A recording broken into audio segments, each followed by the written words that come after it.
Hello and welcome to our webinar, 3 Common Mistakes to Avoid on LinkedIn and Stop Losing Opportunities. I'm Hannah Martin from the Talented Ladies Club. And before I start, I can see there's quite a few of you on here. Can you just let me know that you can hear me okay? So if you hear me, just open up the question thing and just say yes. And then I'll know that everything is fine. Brilliant. Thank you. Thanks, Kate, Laura, Henrietta. Brilliant. Thank you. So, 3 common mistakes to avoid on LinkedIn. So in this webinar, I'm going to explain why it's so important to have a brilliant LinkedIn profile and how few of us don't. I'm going to reveal the 3 biggest mistakes that people make on their profiles and how you can avoid them. And at the end, I'm going to ask any questions that you might have on LinkedIn, and I'm going to share a really helpful LinkedIn resource. If you do have any questions, please do feel free to ask them throughout the class, and I'll come to them right at the end. So you can just write them in the question box if you haven't used this system before. So, but first, for those of you who don't know who I am Hannah Martin, as I mentioned. I'm the founder of Talented Ladies Club. I'm also an award-winning copywriter with 20 years of experience working for some of the world's biggest ad agencies. And I teach workshops on LinkedIn and career development. And I also create online courses to help you make sense of job hunting and secure a role you love. So why is LinkedIn so important? 93% of companies today use LinkedIn for recruiting, and they do it to both look for candidates and they also do it to vet people that have applied for jobs. And 73% of recruiters have used social media to actually hire candidates. And complete LinkedIn profiles receive 40% more opportunities. And yet, only 14% of LinkedIn users check their account regularly, and only 36% of job seekers are active on LinkedIn. And amazingly, only 33% of LinkedIn users are female. So we're really missing out if we're not on there and using the platform. So we recently ran a survey with our readers, and actually most of our readers buck the trend because they're predominantly female, and 93% of them are already on LinkedIn. But that said, 46% didn't use LinkedIn more because they didn't know what to do with it. And the average confidence level was just 39%. So we asked people to rate their confidence from 1 to 10. And the average level of confidence was 3.9, which is 39%. When we asked them what they struggled with on LinkedIn, 42% said they didn't know how to find and use the right keywords. 19% didn't know how many sections they needed to fill in. 33% didn't know how to write their summary, and 34% didn't know what to put in their headline. And 44% didn't know how to engage and connect with people, and 45% struggled with all of it, which I think is quite a common thing. So, what are the 3 big mistakes we're making on LinkedIn, and how can you avoid them? So number 1 is really, really simple. It's not completing your profile properly. So remember, complete profiles get 40 times more opportunities. And just simply adding a profile photo alone will get you 21 times more profile views and make it 36 times more likely you'll receive a message. And adding skills to your profile also increases your views by another 13%. Now, LinkedIn has varying levels of completeness. So how complete your profile is, they rank you. And the top status is LinkedIn All-Star status, and it has 7 criteria. And if you make All-Star status, LinkedIn tends to rank you higher in their search results. Now, LinkedIn search works very much like Google and SEO. So it's looking for things like keywords, it's looking for clues that you're the best person to serve for any search request. And so if your profile is filled in more, if you've reached this all-star status, your profile is likely to be higher than someone else's for the same search terms. Okay, but you can't just add each section or tick the task off. It needs to be completed properly. So what are the criteria? The criteria are you need to have a profile photo. You need to add experience, and not just, you can't just put a job title in. So you need to put at least 2 jobs in there, and you need to add some information about those jobs. So you can't just put like the job title and leave it there. You need to add in some content to that as well, and you need to do at least 2 jobs. You need to do your skills. You need to write a summary. You need to add your industry and location. You need to add your education, and you need at least 50 connections. That's 50 people that you are connected with on LinkedIn. And if you do all these 7 things, you will get the All-Star criteria. So mistake number 2 is you don't use keywords. And these are really important. As I mentioned just now, LinkedIn works very much like any other search engine. So if you want recruiters to find you, you need to apply the same SEO tactics. So that means finding the right keywords and using them in the right places. So how do you find the right keywords? Okay, so you need to take the time and do this properly. It's really, really important. And what you need to think about is what the employers who are looking for people like you are using as keywords. So think about the positions that you want to get and imagine what an employer or a recruiter might put in as those keywords. So what are the most relevant keywords for what you do and what you want to do? So don't just think about the jobs that you've done and describe, let's say, your last job title.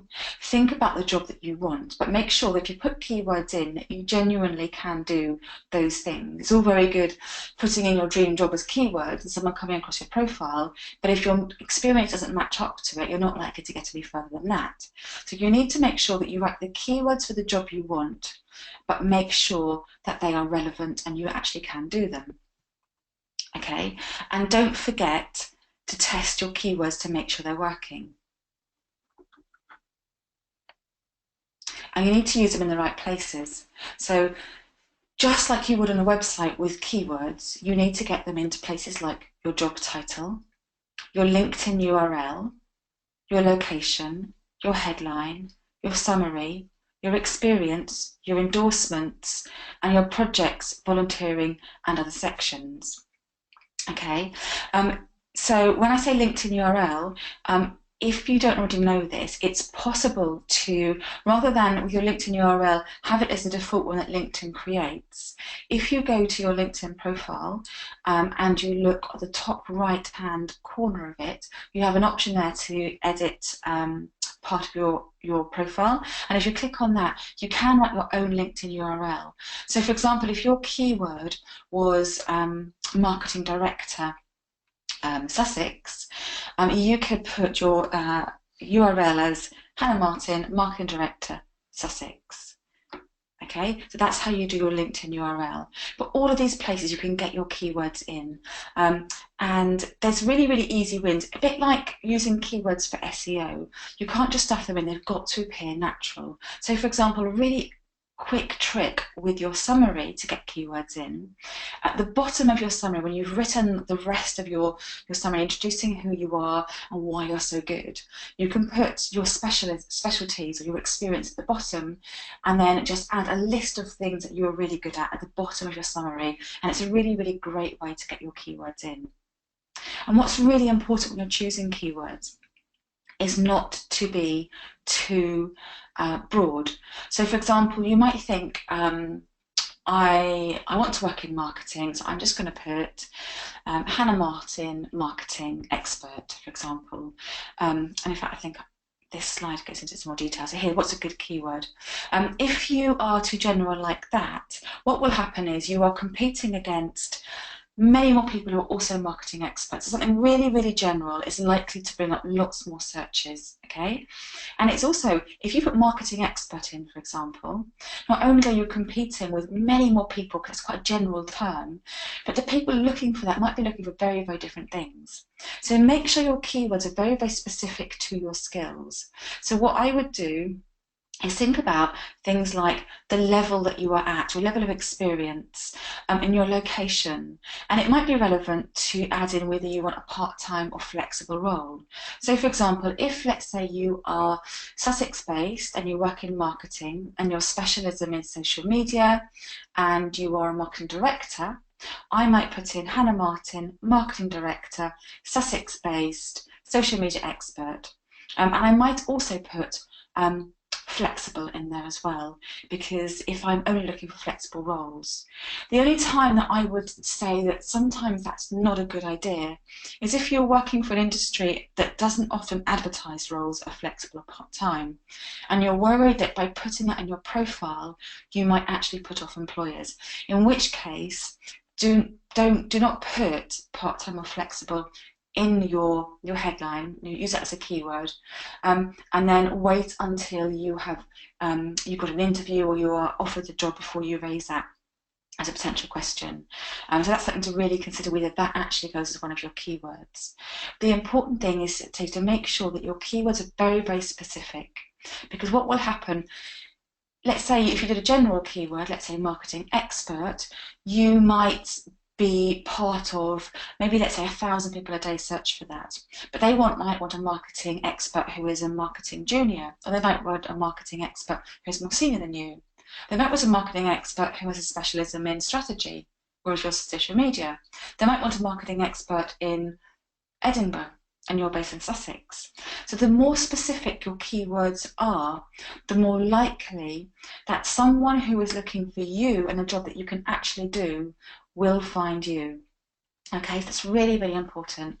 Also, keywords to avoid are buzzwords like effective or team player, because they're not really telling someone anything about you. And also generally, people don't search for effective people. They're not going to put in as a keyword as an employer. If they need a marketing director, they're not going to put in effective marketing director. It's just not something someone will use. And also I would say that as an assumption, I would hope that everyone is effective and is a good team player. So I wouldn't expect someone to highlight that as a keyword. Okay?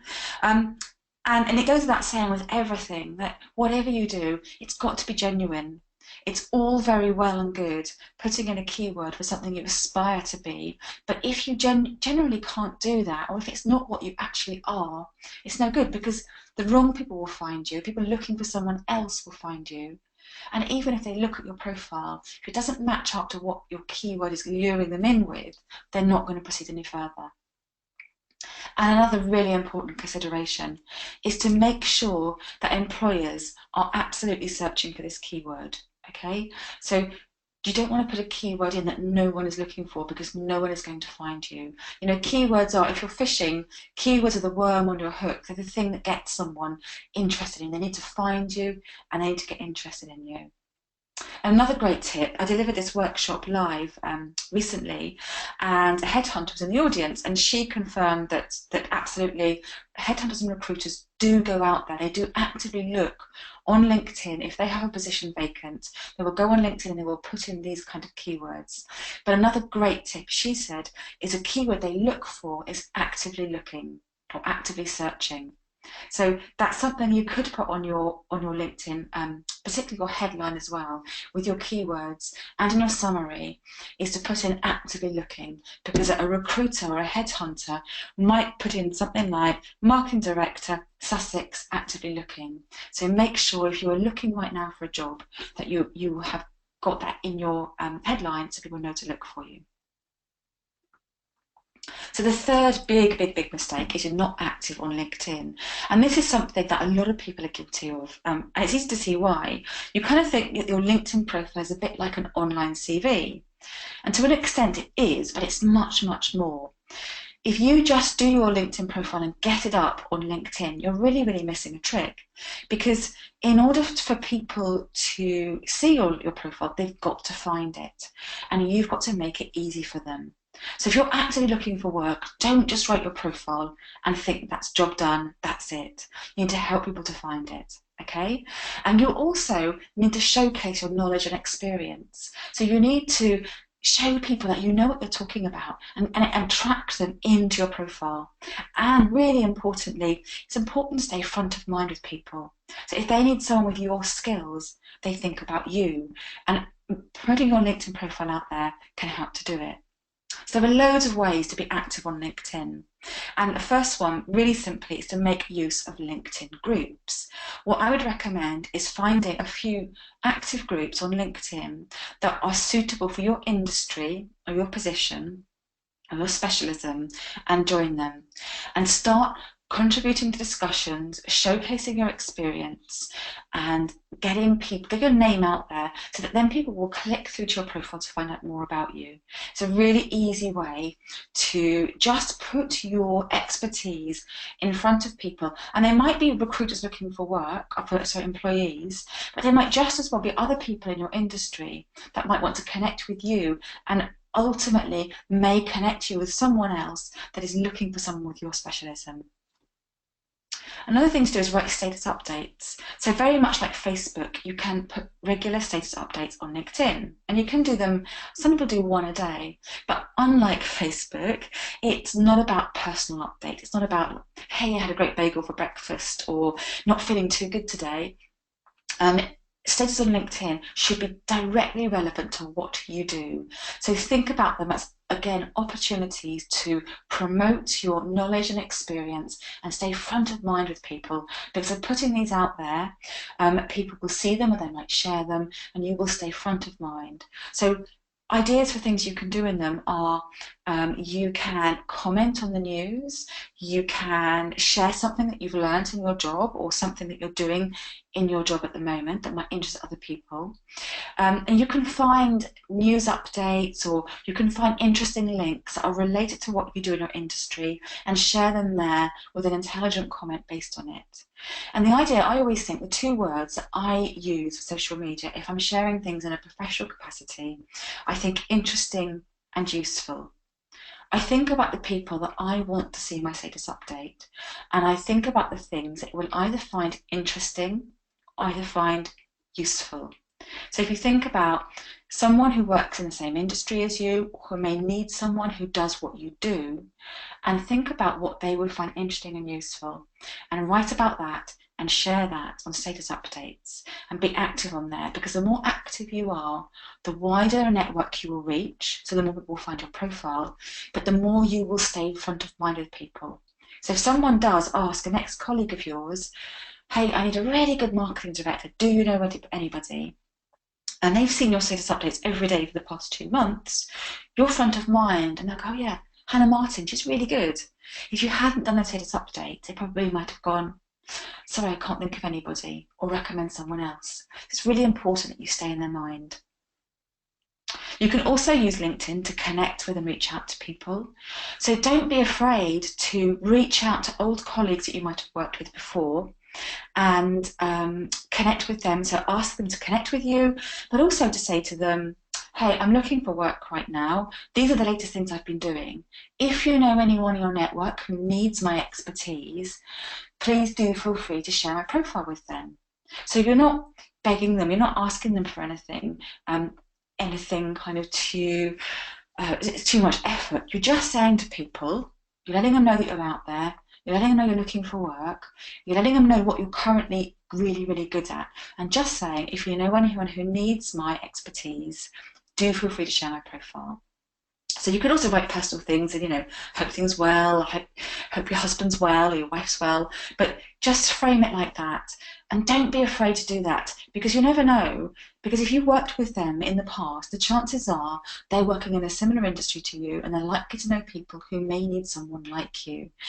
And the spider web of contacts, so you've got your contacts, they've got their contacts have got contacts. Once you start reaching out on that network, there's a really, really high number of people that you can potentially reach if you're just brave enough to go and connect with people and let them know that you're looking for something.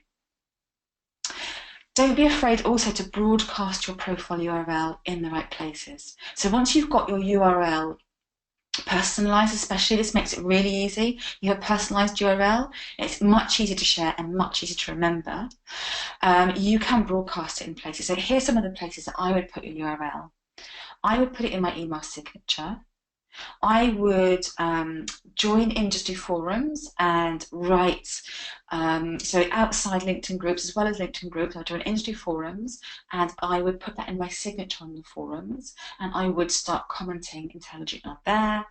I would put it in my CV and my cover letter or email. And particularly you can embed it as a link in your CV if it's a Word document or it's online. But you can also put it in your cover email if you're emailing your CV to somebody. Put your URL of your LinkedIn profile in there.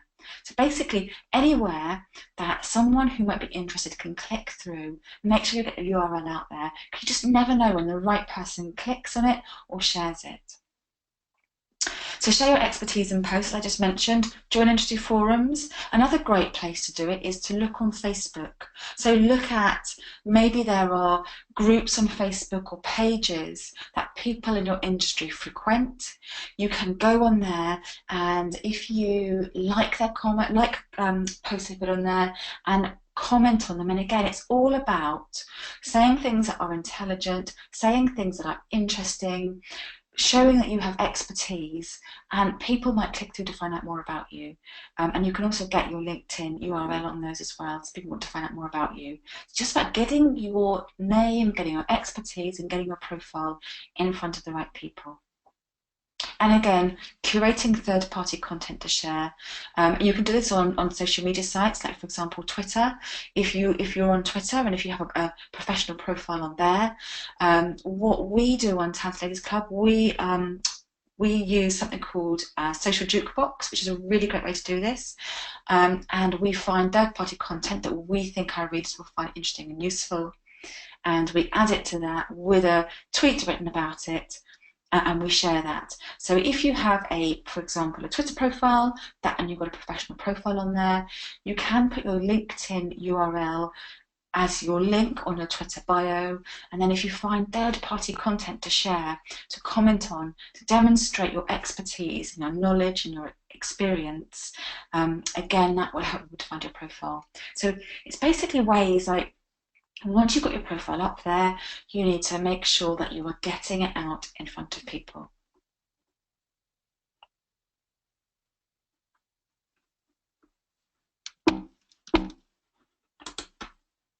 So, do you need help with your profile?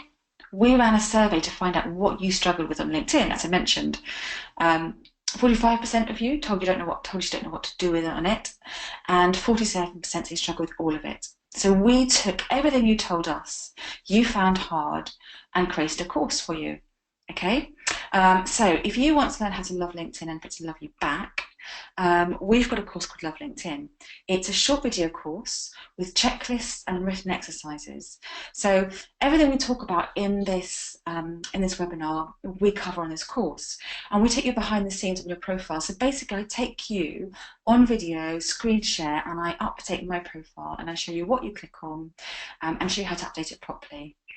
And we also teach you exactly how to get LinkedIn All-Star status. And we show you 20 strategies, including the ones I've just explained and a few more, to help you get your profile found by employers. Because there's loads and loads of really great ways that you can get your profile out there and in front of the people that are looking for someone like you. So here's what we cover in the course. We talk about why keywords are so important in more depth and why you can place them on your profile. And we also show a really clever trick to find the perfect keywords for the role you want. And there's some really, really easy ways to suss out the exact keywords that you should be using. We teach you the 5 rules of the perfect profile photo, because as important as it is to have a profile photo, if it's the wrong photo, it will actually put people off. So your profile photo can invite people in and get them to contact you. I show you how to write a LinkedIn headline that will get you found by the right employers, and I show you a really easy way to test it. So remember that testing is really important, and there's a simple way to test your LinkedIn headline, and I show you how to do that. So I also show you how to complete each of the important sections. So remember, there's 7 criteria for an all-star status, and 6 of them are about getting those sections right. So I will show you how to do them all, and so you can tick off all-star status. I also explain why you need to carefully plan your skills and endorsements and how to get more of them. So you can't just have skills endorsements on there. You really need to think about, have a strategy about it. And I teach you how to get more of those and how to get your keywords in there as well. Also show you how to make sure you have the right profile, your profile set to the right privacy settings for your search. Because if you've got your profile absolutely right, and no one can find it, it's not going to help your search. And also there's a really, really simple thing that you need to do before you make any changes to your profile. You need to do one thing to privacy settings. And I show you how to use your brand new profile to get new opportunities. So we've run this course already on a test and had some brilliant feedback. So Sharon said she loved the straightforward, pragmatic, simple approach, clear instruction, and each stage we have an action plan. So we give you a printable checklist so that you can actually work through it and just make sure you don't miss anything. And we break each stage up into manageable steps, and none of it's overwhelming or difficult. And Beta says she wished this course existed when she was struggling with setting up her account a few years ago and highly recommends it. And yeah, so all of our online training we now put on a really easy to use learning platform. So it's all on there, as you can see. You just work through each module and each exercise in the module, and we have videos, so we take you behind the scenes, as you can see here, like a glimpse of my profile. I do video presentations very much like this and written exercises, and they're divided into like really short bite-sized chunks. I think the longest video is about 5 minutes long, and the idea is that you can work through all of this in a morning or afternoon, so in about 3 or 4 hours, or even less if you're quicker. Some people are quicker. You can get your profile absolutely perfect. Or you can just do it in bits. If you've got 10 minutes here, 10 minutes there, and you want to work on each section of your profile when you have time, you can do that and just work through it. So don't wait to start getting results. Love LinkedIn is a practical course that's designed for you to use as you learn. You have access to it as soon as you join. You have access to all the content. You can start working on it today if you wanted. And you'll start seeing results straight away. If you start putting all this into practice, you'll get more connections on there straight away. You'll find that you'll start to rank better as well for the search you really want to rank for. And you can keep getting them because you learn to actually use your profile and get found by the right people. So Love LinkedIn is just £49, and you can get started today because you never know when someone's looking for you right now. People are looking on LinkedIn all the time for people, and every day your profile is not updated, you're missing out opportunities. And we've got a special offer for you. So if you join in the next 48 hours, you'll get a special bonus. So your LinkedIn summary, and I can't emphasize this as highly enough, is one of the most important parts of your profile. It really is. And if you don't know what this is, it's on your profile, you've got the top of it, you've got your name, you've got your headline, which is the descriptor. So it might say marketing director, Sussex-based, and then underneath that you have the chance to write an introduction to your profile. This is your summary, and this is often the part that people will go to first before they even scroll down to look at your experience and anything else. They'll read your summary. And this is often why people fall down the most, because they don't get it right. They make some really, really basic mistakes. And it's something where we spend quite a lot of time on the course taking you through, and we teach you a set way how to research and structure it and what you need to include on it to really impress people. So it's the part people find the trickiest to write, but it's really important. So as I mentioned, in the course we teach you a really simple system to write yours, but it always helps to see really great examples. I'm a copywriter, and if I have a new client and they want me to write something, one of the first things I'll ask them to do is to send me an example of someone else's work they love, so I can get a sense of what kind of style they're looking for, what style they want. And it really helps with LinkedIn summaries as well. If you can see someone else who's done it well, you get that aha moment. You go, oh my God, that's really clever. I can see now what you mean. So if you join Love LinkedIn in the next 48 hours, we'll also send you 22 brilliant LinkedIn summary examples to inspire you and steal ideas from. And we've trawled the internet, we've looked at people's summaries, and these are 22 summaries that we think are really, really good. And you can look at and you can see how they write them, what their style is, what their tone is, how they structure them, what kind of content they put in them, and even what length they are. So if you join the next 48 hours, we'll send you those LinkedIn summary examples to help inspire you. So to get a free summary cheat sheet, simply join in the next 48 hours. If you want to, I'm going to send out an email to everyone after this with a replay, because if you want to listen to this again, and I'll send a link there. But if you wanted to have a look now, it's talentladiesclub.com/love LinkedIn. So that's up now. You can join it now. If you join it now, you can have access today, and having and work through that right from now. And get results from these. So this is the kind of thing I mean. If you get your LinkedIn profile right, there is no reason why you shouldn't be having requests for connection every single day, because people are finding your profile, and they're not just finding it, they want to connect with you. So any questions? I can see we've got a few asked, so I will just get to them now. So Henrietta asks, what do you mean by testing keywords to make sure they work? Okay, you should, so your keywords, now how you can test them, you test them in your headline. But what I mean by testing them is, it's like anything else. You can guess what you think are the keywords are going to work for you, but you really need to make sure that they are. So you can guess, but the only way to really tell is to test them.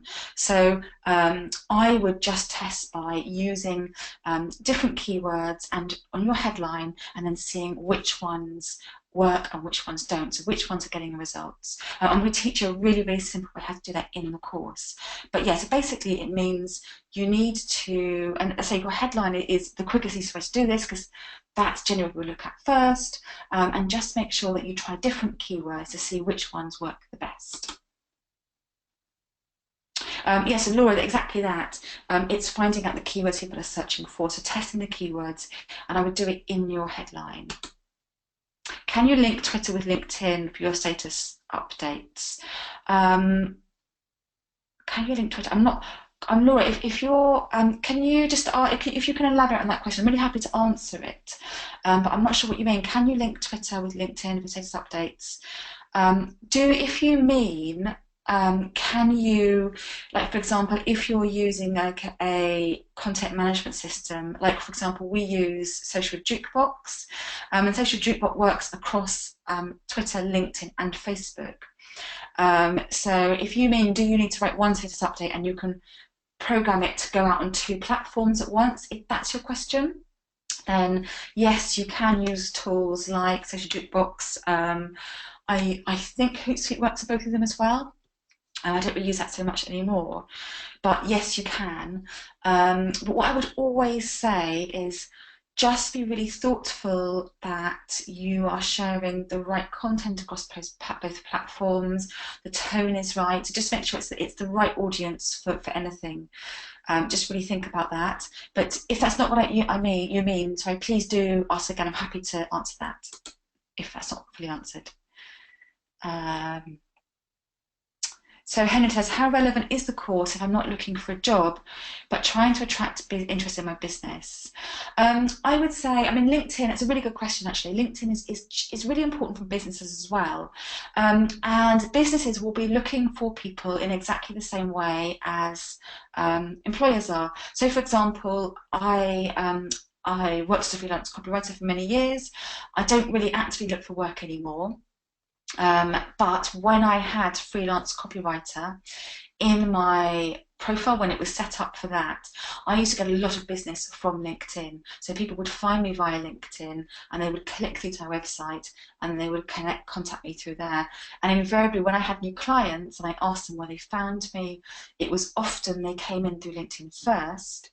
And even the one that didn't come through LinkedIn first had visited my profile, okay? If you're interested in your business, LinkedIn is also really good for your company page. And so having a great profile as a business figurehead can really help. It depends on, to answer that in any more depth, it depends on your business. So what I would say to you is, the course teaches you how to write the best possible profile and how to get that profile found by the right people. And it also teaches you what to do with your profile. Okay, what this one doesn't cover is how to maximize your business page. It doesn't cover that, so it depends on what you want your profile to do. If it's if you want your profile to showcase you, for example, and your business is you, if you are quite an important person in your business. So, for example, if you are the business owner and you want a profile as a figurehead for your business, the course will definitely help you do that. It's not set up purely for business who are looking to profile their business on LinkedIn. It's specifically for writing a profile. But as I said, if you having a profile is important for your business, then it will help you. If it's just to get your business on the business page and rank in that way, this particular course probably isn't for you. If you want to add more detail and ask further questions, I'm really happy to elaborate on that. So Catherine, this is a really good question. This is one that I've been asked before. In your opinion, is it okay to use LinkedIn without paying the premium price? Yes, it is. I would say if you are actively looking on LinkedIn for a job right now, and if you want to use LinkedIn to actively search, then yes, it's worth paying for LinkedIn Premium, okay? The reason being is that you can send direct messages to people on LinkedIn who aren't your connections. And that's a really good thing to do if you want to reach out to people who you're not connected with on LinkedIn and you want to make contact with them. So if you're using LinkedIn yourself proactively to look for work, then LinkedIn Premium may be worthwhile doing. If you are not, if you simply want to have your profile on there so people can find you, it's not necessarily worth the investment, as far as I know. So if you simply want to have your profile up there and you want to use it, you don't need to pay for it. But if you want to reach out to people who aren't your first degree connections, it's worthwhile doing. Okay, so yeah, Laura's elaborated. When I update Twitter, it updates my Facebook account. So yes, that's what I mean. So yes, you can do the same thing with LinkedIn, depending on the platform. There are loads of different kind of platforms to manage social media. I said we use Social Jukebox, and I know that definitely does.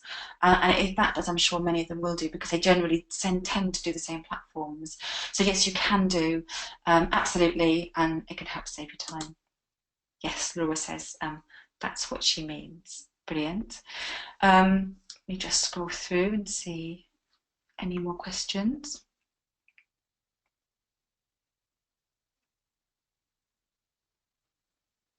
Okay, so so how specific? So Sally asks, when you say keywords are specific, how do you mean? Okay, so what you need to think about, as I mentioned, is when someone is looking for you, what are they looking for and what do you want to be found by?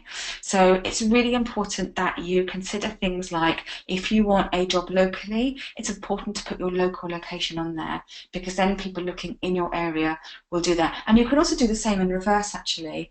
When you are looking for jobs on LinkedIn, think about the keywords that you're putting in Help Will Find You, and then put them into search as well. So flip that back again to make sure that you are looking for the jobs that are relevant to what you do. So if I'm talking about specific keywords, think about the level of experience that you have.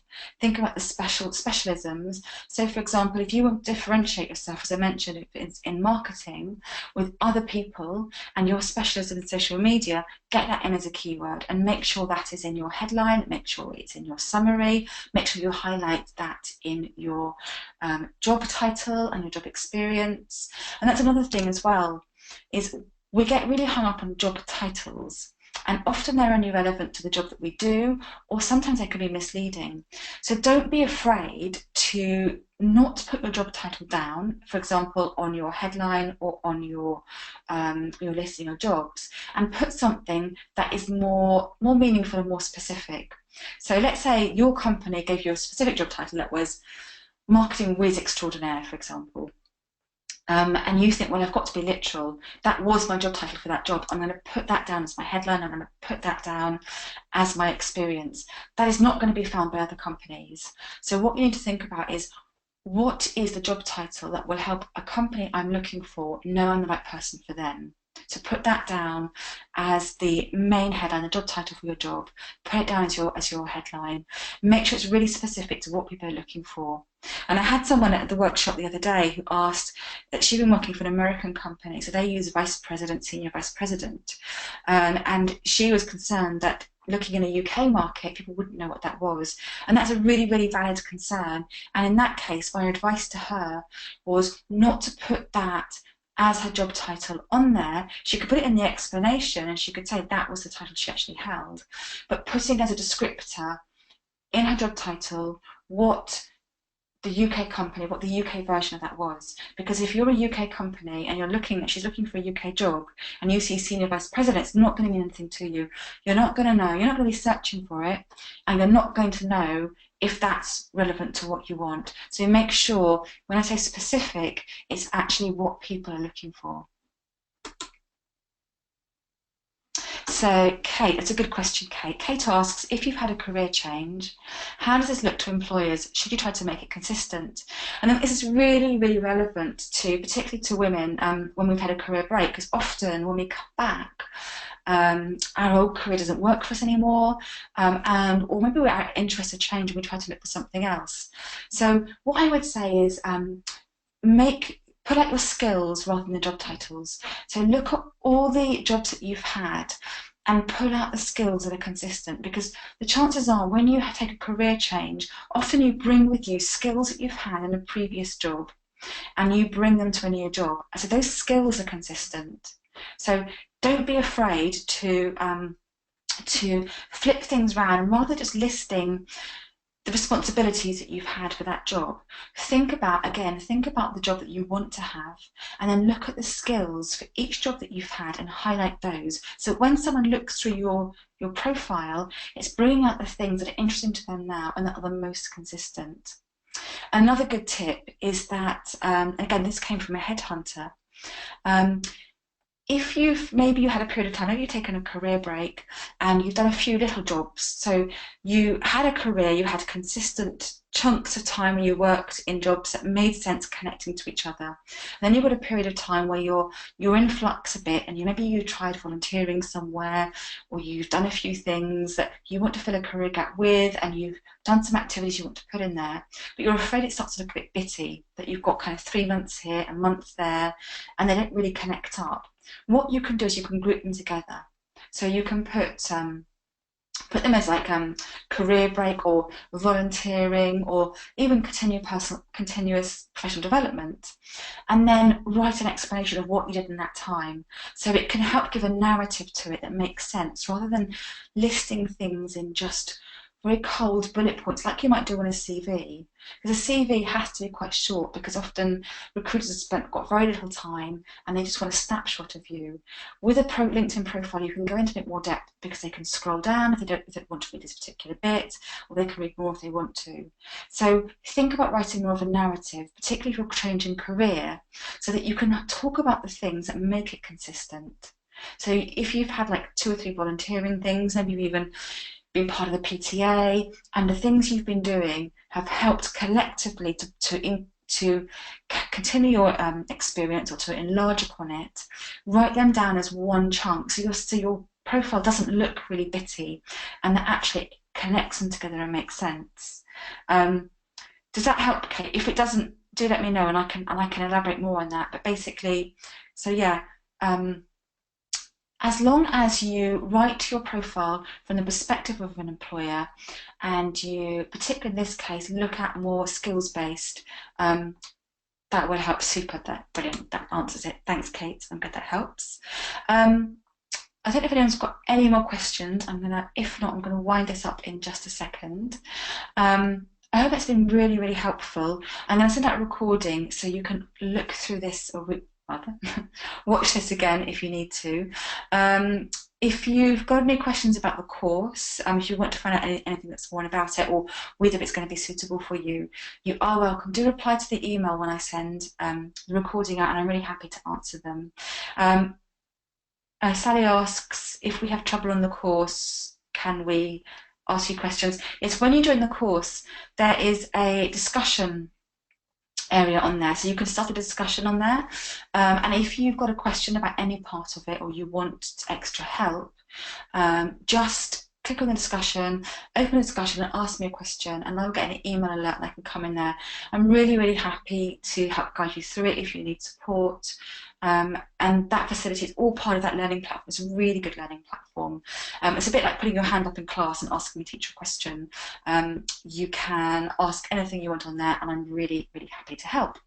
So, as I mentioned, if you did want to have a look at that more, it's at talentladiesclub.com/LoveLinkedIn, and that just briefly explains what's in there. And also don't forget you get the cheat sheet of the 22 summaries. So thank you so much for joining us. I hope it's been really helpful, and do feel free to let us know on social media if you've got more questions, or reply to my email when I send the recording out, and I'm really happy to help. So thank you very much for joining us.